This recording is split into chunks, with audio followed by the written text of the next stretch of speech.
আজ অনেকদিন পর কিন্তু আমি এসেছি সোদপুরে B3 বিরিয়ানির এখানে। আর এখানে কিন্তু সত্যি সস্তার মধ্যে কিন্তু মাটন বিরিয়ানি পাওয়া যাচ্ছে। মাটনের পিসটাও দারুণ দিল এই B3 বিরিয়ানি। এটা হচ্ছে সোদপুরে 230 টাকায় মাত্র কিন্তু মাটন বিরিয়ানি, আর চিকেন চাপ 70 টাকা।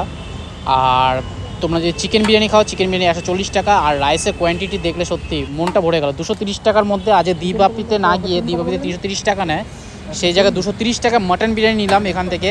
আর সেটা কিন্তু বাড়িতে নিয়ে যাচ্ছি, পার্সেল করে খাবো। একটা মাটন বিরিয়ানি নিলাম আর একটা চিকেন চাপ। আমি যখনই সোদপুর বা ব্যারাকপুরে যাই আমি কিন্তু সবসময় কিন্তু দিবাপির থেকে বিরিয়ানি নিই। আজকে ভাবলাম B3 থেকে নিয়ে খাওয়া যাক, আর নিয়ে নিলাম। সেই জন্য কিন্তু মাটন বিরিয়ানি আর তার সাথে একটা কিন্তু চিকেন চাপ। দেখা যাক বাড়িকে নিয়ে গিয়ে তোমাদেরকে টেস্ট করে দেখাবো কীরকম কী হয়েছে। এখন যেহেতু দুপুর 2টোর সময় আমি এসেছি, এখন কিন্তু একটু ফাঁকা ফাঁকাই আছে আউটলেটটা। আর ভেতরে কিন্তু বসার জায়গা রয়েছে, এসির মধ্যে বসার জায়গা রয়েছে এখানে। দিবাপি বিরিয়ানিটা যেরকম ঘি দেওয়া থাকে সেরকম কিন্তু এটার মধ্যে অতটা ঘি দেখলাম, এটা কিন্তু একটু ড্রাই দেখতে পাচ্ছি। যাই হোক, বাড়িতে নিয়ে গিয়ে খেলে বোঝা যাবে।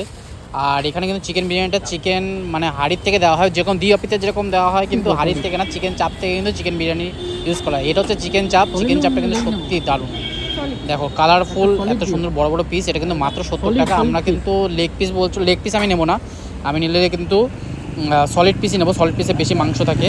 এই হচ্ছে আমাদের বিল, যেটা হলো 300 টাকার। চলার পথে আজকে আর দিবাপি না, আজকে হচ্ছে B3 বিরিয়ানি নিলাম। B3 বিরিয়ানি নিয়ে কিন্তু আজকে বাড়ি গিয়ে খাবো চিকেন চাপ আর মাটন বিরিয়ানি, তোমাদের সাথে শেয়ার করবো। যাই হোক, বৃষ্টির ওয়েদার কিন্তু এখন জাস্ট গাড়িটা এখানে পার্ক করেছিলাম। যাই হোক, আজকে কিন্তু বিরিয়ানি কেনার জন্য B3-র এই বিরিয়ানি কেনার জন্য কিন্তু আজকে এসেছিলাম। আর এখান থেকে বিরিয়ানি নিয়ে এখন রওনা দেবো। বৃষ্টি আসতে চলেছে, সেই জন্য এখানে বসলাম না, বাড়ি গিয়ে জমিয়ে খাবো আর তোমাদের সাথে শেয়ার করবো।